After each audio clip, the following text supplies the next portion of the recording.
Un cordial saludo para todos. El día de hoy vamos a estar hablando sobre el proceso de paz que se llevó en El Salvador. Este será un estudio de caso donde abordaremos distintos puntos. Comprendemos que el conflicto en El Salvador duró aproximadamente 20 décadas.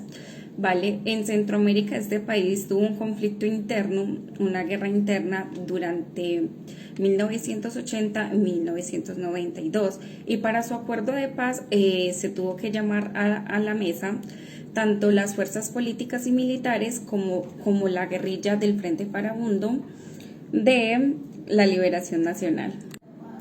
En cuanto al propósito de este estudio, tenemos como objetivo analizar y presentar las dificultades y todo lo que conllevó el proceso de paz en El Salvador.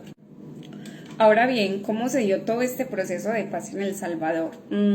Comprendamos que la guerra civil dejó más de 75.000 muertos y desaparecidos, tanto en actos terroristas como atentados y violencia hacia la población civil. Por presión internacional, se iniciaron las negociaciones por entidades como la ONU. En 1989, con la elección de Alfredo Crisani, se propició un mejor espacio para llamar a la mesa y hacer un acuerdo de reconciliación. En los acuerdos de Ginebra, en 1990, se estableció un marco inicial, y aparte de ello, una agenda para iniciar con todo el proceso de negociación. Durante el proceso de negociación, ¿qué fue lo que se solicitó? Se solicitó una reforma al sistema político, la reducción del ejército, la integración de las guerrillas a la vida política del país y el respeto de los derechos humanos integral, tanto por los que conformaban las guerrillas como para la población civil. En Chapultepec, en 1992, es cuando se concreta por fin el acuerdo de paz. En ello ya quedó pactado que se debía poner un fin a la guerra, debía haber un cese al fuego, una reforma militar, una reforma política, socioeconómica y aparte de hecho reformas para respetar los derechos humanos. Durante las etapas del proceso de paz, obviamente hubo una implementación y unos desafíos.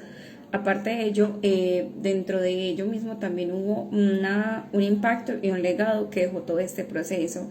En cuanto a su implementación y desafíos que enfrentó el proceso de paz una vez ya pactado, estuvo la resistencia política, tanto de miembros de la élite política como de algunos grupos al margen de la ley. Aparte de ello, la inseguridad y la violencia también fue un gran obstáculo. Pese a que se estaba firmando un acuerdo de paz, aún así emergieron grupos o pandillas organizadas que atentaban contra la paz del país. Y aparte de ello, también se hizo un llamado a la reconciliación nacional, reconociendo todas aquellas víctimas del conflicto y dando un lugar a todo su dolor.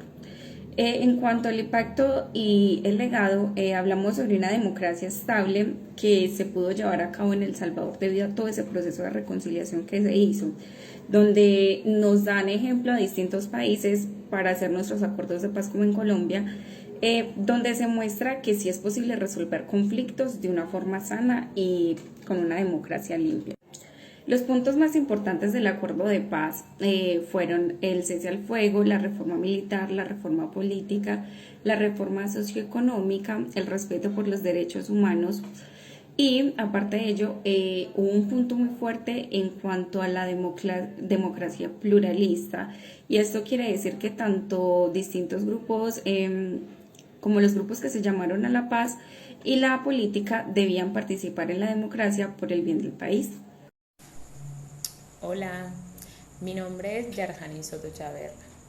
Voy a darle continuidad a lo antes mencionado por mi compañera Daisy sobre el estudio de caso de reconciliación que hicimos frente al acuerdo de paz de El Salvador.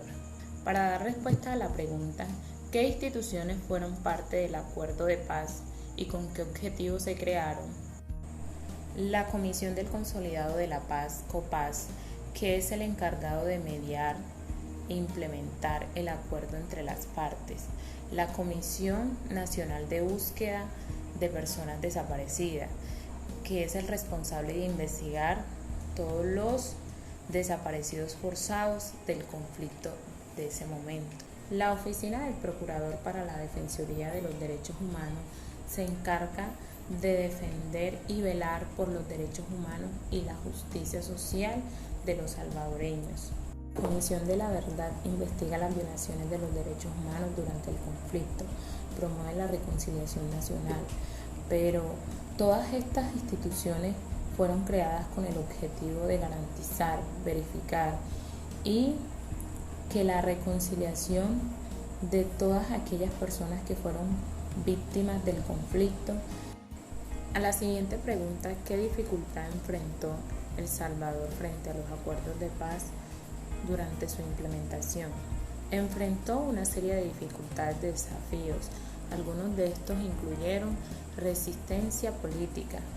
Hubo oposición por parte de ciertos sectores políticos y militares, donde la propuesta del acuerdo lo que dificultó esa implementación como tal.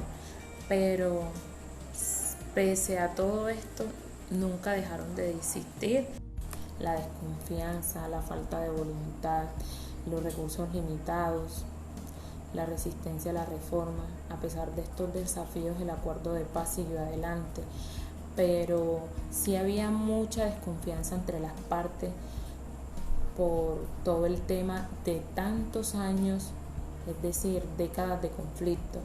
Pero el recurso económico fue otra parte, porque entonces ¿cómo iban a hacer con las víctimas en ese momento? El Salvador ofrece una lección para otros países, da testimonio de que sí se puede vivir en un lugar con más resiliencia, con más sentido de pertenencia, donde puede aflorar la paz y el conflicto puede cesar. Muchas gracias.